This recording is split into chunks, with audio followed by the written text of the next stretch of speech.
le journal. Bienvenue dans ce journal que nous débutons avec 1 heure de retard. Pour cause, vous avez suivi sur nos antennes la retransmission en direct de la visite de la présidente de la République du Tanzanie. Et en nouvelle, par rapport à ces sujets, en marge du 42e sommet ordinaire de la SADC, une visite officielle de la présidente de la tanzanienne ce jeudi 18 août 2022 à la Cité de l'Union africaine avec son homologue de la RDC, le président Félix Antoine Tshisekedi Tshilombo, sur le rapprochement de relations bilatérales entre les deux pays diplomatiquement pour le développement durable dans le domaine sécuritaire et militaire.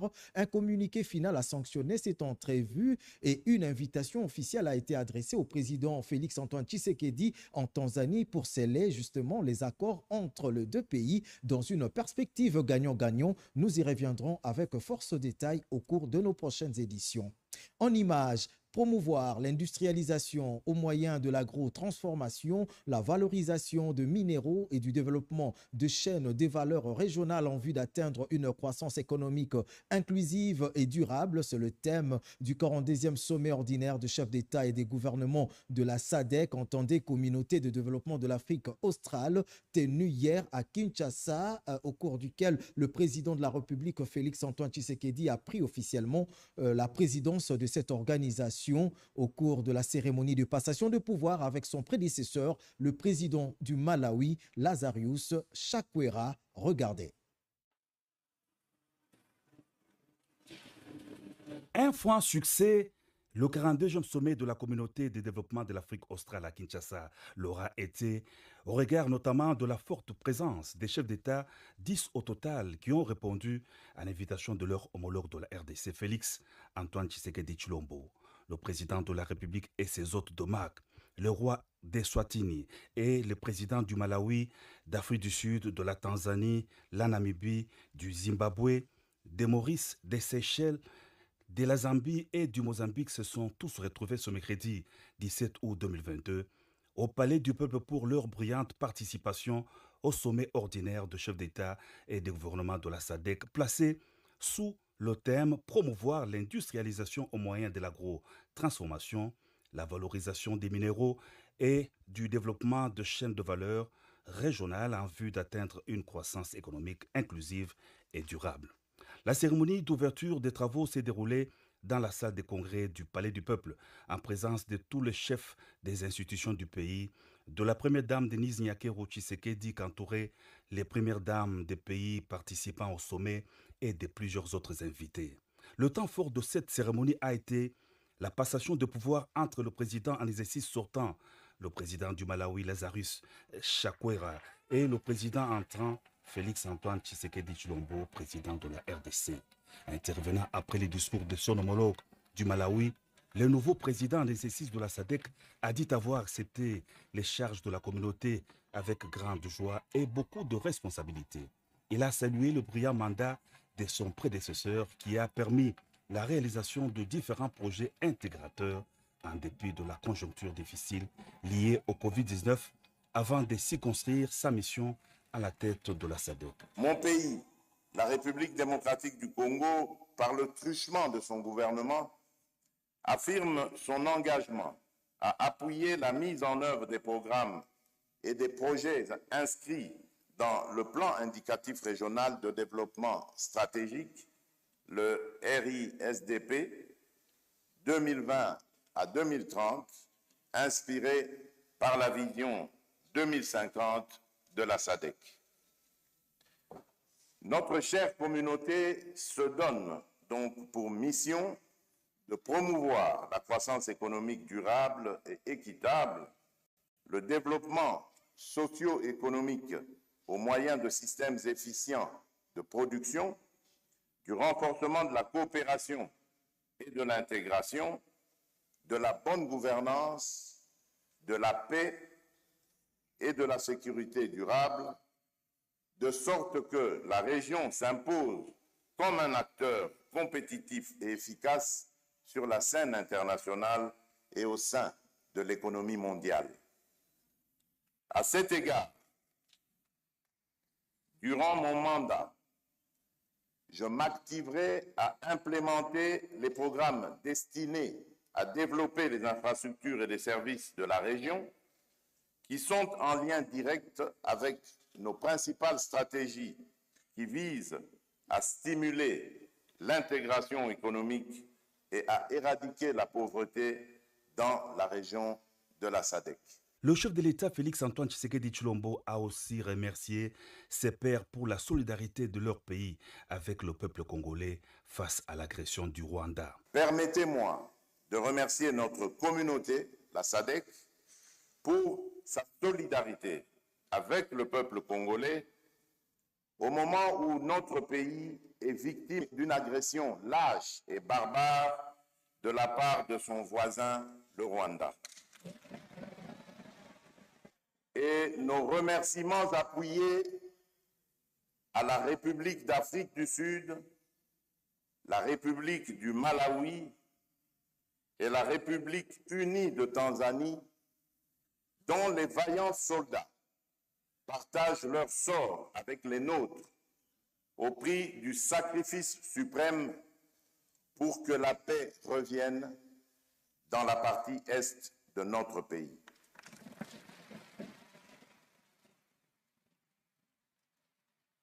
Le président de la SADC a indiqué qu'il compte sur le soutien de tous les pays membres dans l'accomplissement du programme de la communauté et dans la poursuite du travail pour atteindre les objectifs fixés par les pères fondateurs. Et toujours en marge du 40e sommet de la SADC, plusieurs personnalités présentes à ce sommet des chefs d'État et de gouvernement ont donné de la voix et croient à la ferme volonté et engagement des pays membres de contribuer à l'émergence de la dite communauté. Ils sont au micro de la RTNC. Suivez. Le palais du peuple dans la commune de Lingwala, c'est le somptueux cadre choisi pour abriter le 42e sommet ordinaire de chefs d'État et de gouvernement de la communauté de développement de l'Afrique australe. Bien aménagé pour la circonstance, le site a revêtu sa plus belle robe pour accueillir les hôtes de marque, le chef d'État et les représentants de différents pays membres de la SADC. Rien n'a été négligé. Outre la rénovation des infrastructures, l'on a aussi songé à la santé des participants aux travaux avec ces dispositifs médicaux au cœur du 42e sommet de la SADC, assuré par la clinique mobile présidentielle. Ici, c'est juste une mini soins intensifs, comme on dit, comme une réanimation, juste le temps de stabiliser et de référer aux structures qui ont été choisies pour la couverture. Nous avons la clinique présidentielle et puis le cinquantenaire qui est tout près ici. Et sinon, si tout se passe bien, pas de problème. Nous avons des moniteurs, nous avons un respirateur, nous avons l'oxygène, nous avons des moniteurs de surveillance. Ça, c'est un défibrillateur automatique. En cas d'arrêt cardiaque, on fait le massage, on peut recourir à ça aussi. Nous avons juste 2 lits d'observation. C'est juste pour les urgences, pour les VIP. La presse accréditée au sommet a été mise dans les conditions requises pour faire son travail, grâce notamment au centre de presse moderne. C'est une agréable surprise parce que quand j'avais quitté le pays, je n'avais pas laissé des choses comme ça. J'ai vu ça à l'Union européenne, j'ai vu ça dans différentes capitales européennes, mais je reviens ici pour la SADC, je constate qu'il y a un press center, c'est important. Il y a des bonnes conditions de travail. Le matin, nous travaillons, nous couvrons chaque activité, chaque événement, chaque conférence. Et je crois qu'aujourd'hui, c'était presque l'ouverture puis la clôture de ce sommet. Franchement parlant, on a eu à travailler dans de meilleures conditions. Et coup de chapeau à ceux qui ont géré les médias.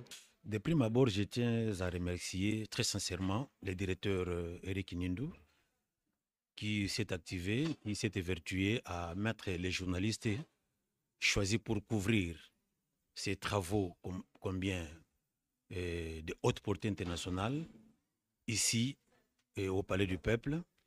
Il nous a trouvé une salle de presse commode répondant aux standards internationaux et ça nous a permis de bout en bout à réaliser un travail réfléchi, intelligible pour des résultats escomptés.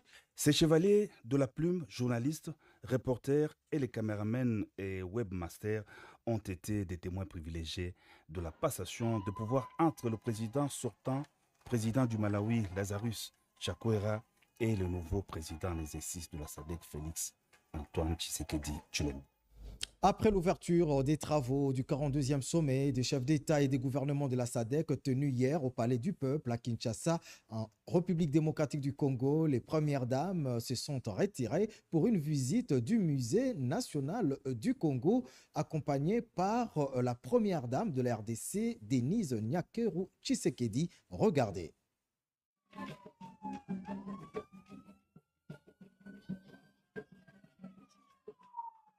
Elles sont à Kinshasa dans la suite de leurs époux pour prendre part au 42e sommet des chefs d'État et de gouvernement de la communauté de développement de l'Afrique australe.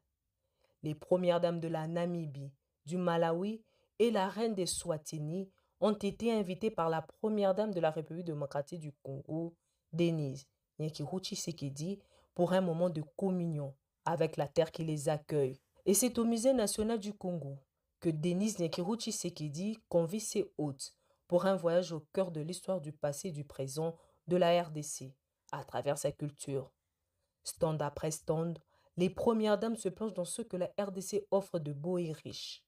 Son dialogue avec la nature, sa perception de l'être mieux, sa philosophie par des produits originaux, l'art artisanal et culinaire. Diversité qui fascine et qui titille la curiosité des First Ladies qui n'hésitent pas de faire des achats souvenirs.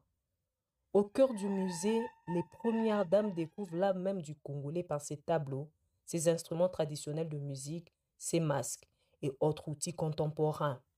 Les premières dames ont suivi avec attention l'histoire de la RDC contée par le guide à travers les œuvres exposées.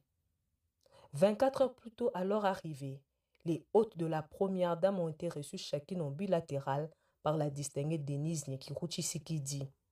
Avec chacune d'elles, des sujets spécifiques ont été exploités, comme par exemple ceux des activités de l'Organisation de Premières Dames d'Afrique, évoqués au cours des entretiens avec la distinguée Monica Jeingos, présidente de l'OPDAD. Toutes les occasions contribuent au partage de la chaleur africaine, et la première dame de la RDC n'a pas raté celle-ci. La modernisation de nos forces de défense et de sécurité passe également par les acquisitions de matériel et équipements modernes, performants et la formation de nos vaillants militaires en séjour à Moscou, en Russie. Dans le cadre de la conférence sur la sécurité internationale, le ministre de la Défense nationale, Gilbert Kabonda, a visité le salon d'exposition des armements et matériel militaire russes dans la perspective de la montée en puissance des FARDC. Regardez.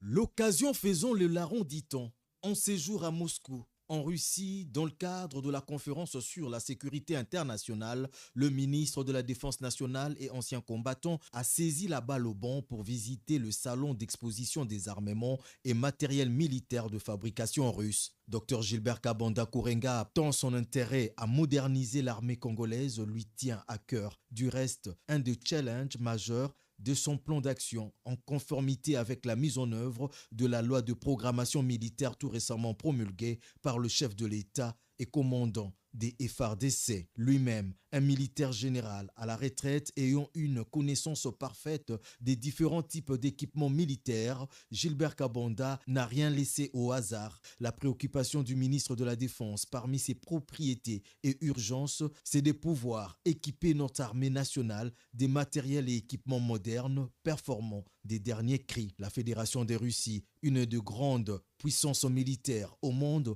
offre justement ces opportunités. À cette occasion, le ministre de la Défense nationale s'est intéressé à différentes gammes de variétés diverses d'armements et matériels divers visant à la modernisation de nos forces de défense et de sécurité. Un pari à tenir pour le gouvernement à travers son ministère. Tout y est présenté dans ce grand salon d'exposition de l'industrie militaire russe. Le ministre a fait tous les choix possibles. Il a fait le long tour de tous les stands, écoutant tous les différents marketeurs des différentes sociétés de fabrication d'armement. Le ministre a tout vu. Armes d'assaut ou de feu, véhicules blindés, bateaux de guerre, transport de troupes, ambulances, hélicoptères de différentes missions spécifiques, pour ne citer que cela.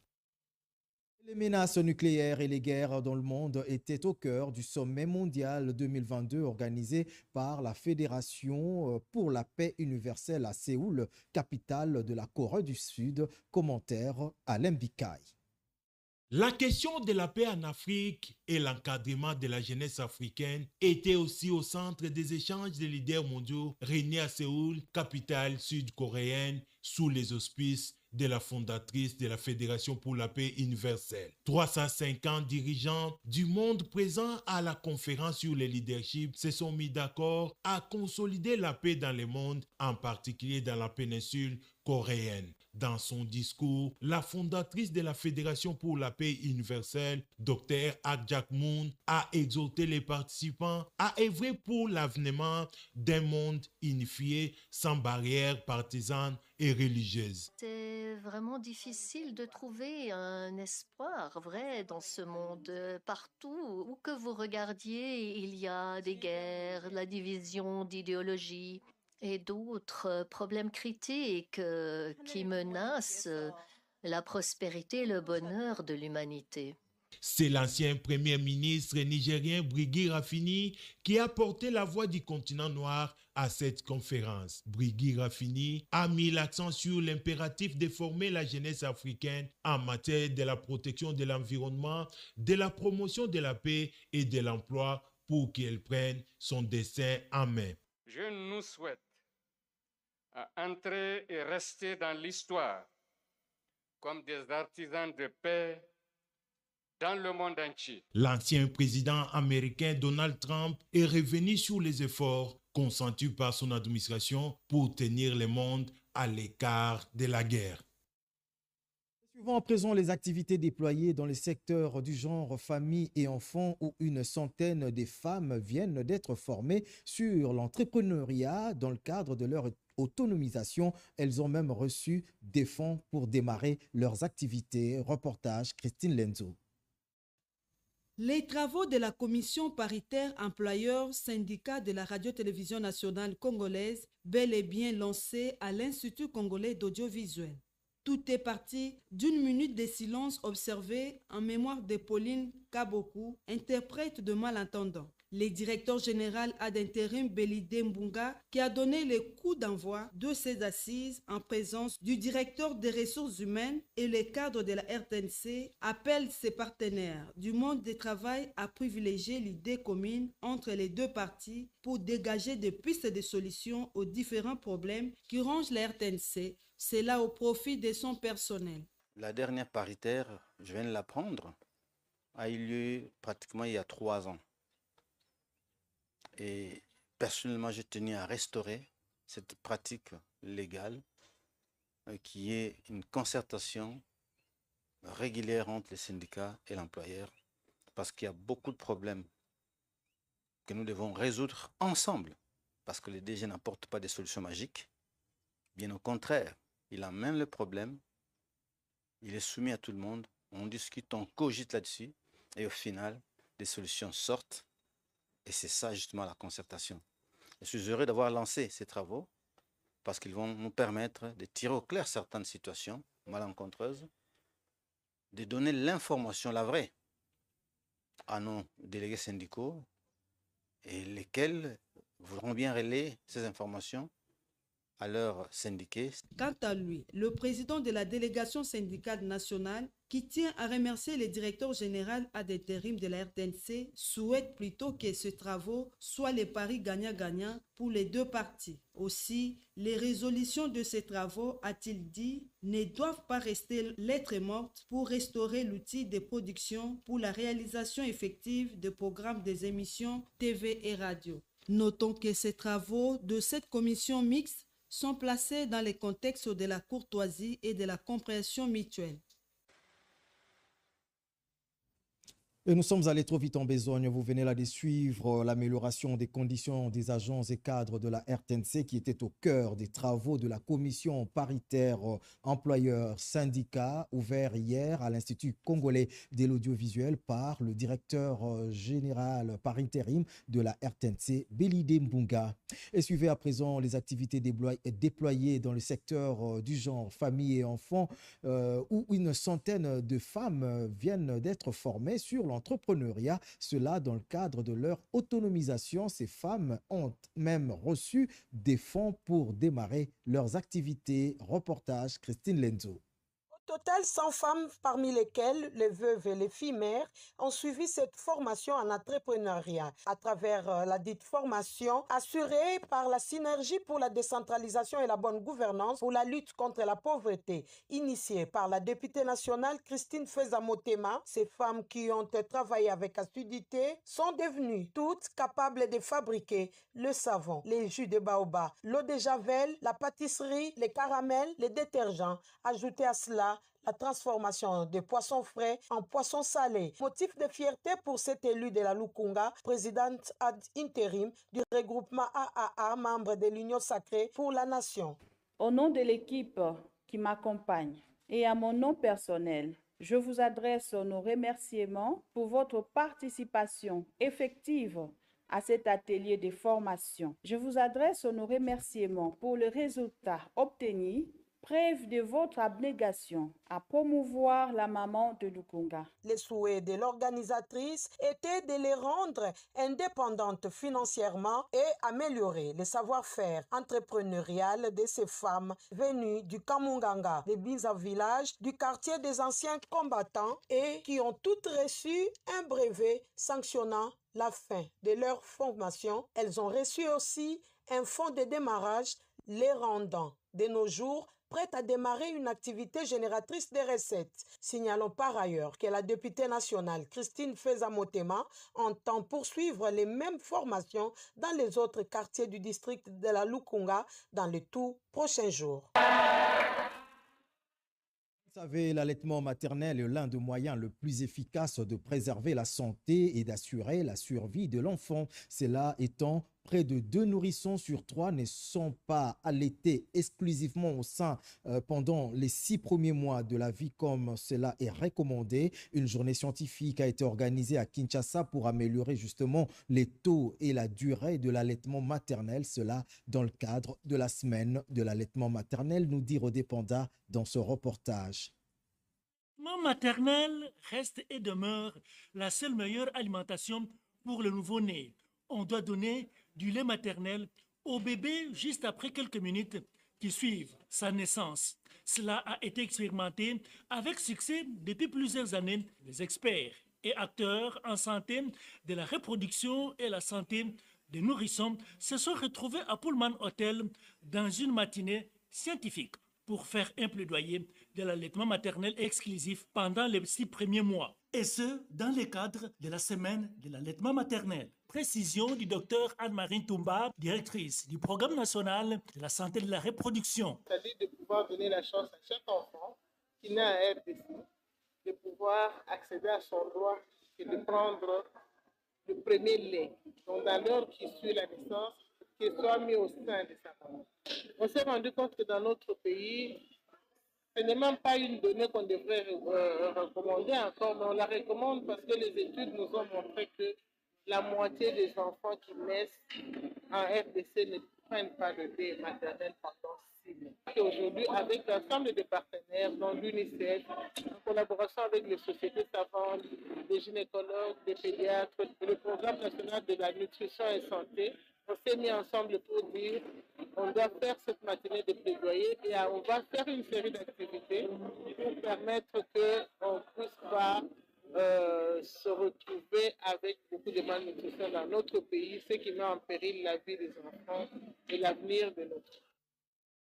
Et cap dans la province du Olomami, où une équipe de l'Office de route en tête, le ministre des Infrastructures, a été dépêché par le gouverneur de province sur la nationale numéro 1, précisément au niveau du pont Lovoy, pour évaluer le niveau d'exécution des travaux de retouche de cette infrastructure routière. Regardez.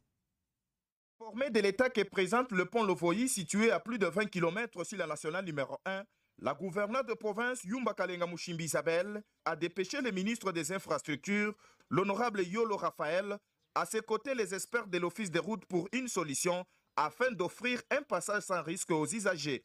Selon l'ingénieur de l'Office des routes, il s'agit de remblayer les entrées du pont dominées par des érosions et aussi mettre fin aux fissures qui évoluent à chaque passage des engins. Pour les usagers, de tels travaux rencontrent la satisfaction de la population et demandent à la même occasion à la gouverneure d'être toujours attentive aux cris de sa population, comme c'est le cas. C'est un sujet de joie et grand merci à Isabelle Mushimbi, gouverneure du Olomami et représentante du chef de l'État en Provence, Félix-Antoine Tshisekedi, que ces travaux ne se limitent pas ici, mais que cela puisse s'élargir sur tous les autres endroits à problème, car si la route est bonne, tout va marcher. Ça fait plus de 4 fois qu'on est en train de travailler sur une même place et ça s'écroule toujours. Nous sommes très contents, mais nous les encourageons, comme c'est au début là, ils n'ont pas encore de financement. Dieu pourra toujours les aider, ils vont se retrouver et réaménager, réhabiliter. Le souci du gouvernement provincial sur cet axe est celui d'éviter que ces ponts s'écroulent et plonger toute la population de sa province dans une crise économique, car l'on ignore que l'exécutif provincial Yumba Kalenga Mushimbi Isabelle s'aligne derrière la vision du chef de l'État, le peuple d'abord. Présent de la ministre des Relations avec le Parlement, Anne-Marie Karoumé, en mission dans la province du Haut-Tuélé, qui a mis son séjour à profit pour expliquer à la population les biens fondés du programme de 145 territoires. Reportage. Première descente depuis sa nomination au sein de l'exécutif national, Anne-Marie Karoumé sensibilise sur le projet de développement local des 145 territoires. Nous sommes dans son fief d'Issiro. La ministre chargée des relations avec le Parlement séjourne dans cette province pour entreprendre plusieurs activités. Un séjour qui va renforcer la communion avec sa base, appelée à s'approprier du projet des 145 territoires. Le président a le souci de ses compatriotes. C'est par rapport, je crois, depuis 1960, une telle action n'a jamais été encore à notre échelle. Nous ne pouvons plus attendre à partir de Kinshasa les projets tous. Mais alors, il faut que nous-mêmes, nous puissions nous approprier de ces programmes, c'est l'essentiel. Ces actions doivent être soutenues. Selon cet originaire de Wamba, ce projet sera un moteur de développement local et Issiro et Wamba en font partie. Le père Nestor Batandou de la congrégation ESMA a tenu sa première messe eucharistique après son ordination. C'était à la paroisse Saint-Esprit de Kenge. Images et commentaires. C'est au temple sacré de la paroisse Saint-Esprit desservi par la Société des Verbes Divins dirigée par le père Cornelius Diogo sous l'appui du père Jean Yanga Vicaire ou le père Nestor Boutandou de la Société des Missions Africaines a tenu sa première messe. À cet effet, plusieurs autorités tant étatiques que para-étatiques ont répondu présentes à la cérémonie du jour. Devant les coordonnateurs provinciaux de la congrégation, le nouveau serviteur de Dieu a dans son homélie ponctué sa prédication dans le livre d'Apocalypse chapitre 12, le verset 1 jusqu'à 10. Il n'a pas manqué à remercier sa paroisse d'enfance. C'est à l'occasion de cet événement étonnant pour les uns et grâce pour les autres que nous sommes tous réunis autour de cette table eucharistique pour partager la joie de notre insertion au rang sacerdotal et au service de l'autel de Dieu. De leur côté, membres de la famille, invités d'honneur, amis et connaissances ont bel et bien montré de l'amour au courant de la dite messe, à l'instar de maître Augustin Kabaka qui a promis plusieurs sacs de ciment pour les travaux de construction de l'église. Signalons que le père Nestor Boutandou a été ordonné prêtre le 23 juillet 2022 à la paroisse Notre-Dame d'Afrique de Kinshasa Lemba par son éminence le cardinal Fridolin Ambongo, archevêque évêque de Kinshasa. Et notez par ailleurs que le père Nestor Boutandu a célébré sa première messe qui coïncide avec les jours de la fête d'Assomption de la très sainte Vierge Marie. Vous avez corrigé avec moi qu'il s'agit du père Nestor Boutandu. Consolidation et pérennisation de la gratuité ainsi que la lutte contre les antivaleurs, c'est le thème principal de la revue annuelle des performances qui se tient dans la province d'Ekwilu. Reportage. Consolidation et pérennisation de la gratuité ainsi que la lutte contre les antivaleurs, c'est sous ce thème que se tient ces assises des 3 jours de la revue annuelle des performances provinciales. Une centaine d'acteurs intervenant dans le secteur de l'éducation prennent part à cette revue des performances dont la mission est entre autres d'évaluer et de faire les suivis de la mise en œuvre des réformes et surtout de planifier les activités de l'année scolaire prochaine. Le directeur de la province éducationnelle d'Ekwilu 3 a à cette occasion remercié le président de la République qui a fait de la gratuité son cheval de bataille, ceci bien après, de féliciter aussi les ministres du tutelle pour son accompagnement à la vision du chef de l'État Félix Antoine Tshisekedi Tshilombo. L'autorité locale, à cette occasion, a invité à cet effet la famille scolaire d'Ekwilu 3 à faire confiance au chef de l'État et à se ranger derrière sa vision stratégique. Maintenant, on parle de la réforme de la revue annuelle des performances qui ne plus les histoires d'autrefois de la promotion scolaire. Je suis très flatté que les histoires vont dans les bons et on s'attendrait vraiment à un changement très radical. Le président de la République a pris une décision salutaire pour nos parents. Il faut tout simplement mesurer l'impact de cette décision par le nombre d'enfants qui sont maintenant acceptés. La revue annuelle des performances offre une opportunité à toutes les parties prenantes à l'éducation de réfléchir et d'évaluer toutes les activités que la province éducationnelle a menées au cours de l'année scolaire qui vient de s'achever. Cette rencontre a connu la participation de représentants du gouverneur des provinces, l'administrateur du territoire et autres cadres et agents de l'enseignement primaire, secondaire et technique d'Ekwilu 3. Si vous ne le sachez peut-être pas, sachez qu'une marche est projetée en date du 30 août ici à Kinshasa par le chef coutumier de la RDC réuni au sein de l'ANATC, une marche pour dire non à l'agression rwandaise dans l'est du pays et dénoncer l'embargo d'achat d'armes injuste qui frappe la RDC. Commentaire Emmanuela, commissaire. L'heure est à l'unité et au soutien sans condition aux forces armées de la République démocratique du Congo dans le contexte de l'agression rwandaise derrière le M23. Les chefs coutumiers de la RDC sont mobilisés pour dire non à l'embargo d'achat d'armes qui frappe le pays depuis plusieurs années. Nous allons marcher le 31 août pour soutenir les FARDC, de marcher pour le lever d'embargo en RDC. Et nous allons marcher seulement et seulement si les chefs coutumiers. Nous allons marcher de la gare jusqu'aux places de Yamonisco pour laisser notre petit mémo. Par ailleurs, il sollicite les autorités un accord de 6 mois pour organiser les nouvelles élections au sein de cette structure. Nous soutenons notre chef de l'État. Nous soutenons toutes les autorités de notre pays. Et nous disons plus jamais encore ça. Nous demandons les autorités à partir d'aujourd'hui de nous donner encore 6 mois. Parce que maintenant, l'ANATC, dans lequel c'est 0-0. Et le Kyungu fait le travail volontairement. Il est au Katanga actuellement. L'ANATEC est une organisation qui réunit en son sein tous les chefs coutumiers et autorités traditionnelles du pays. Cette marche de l'ANATEC est prévue le 31 août 2022. Fin de ce journal. Merci de l'avoir suivi. À très vite. Au revoir.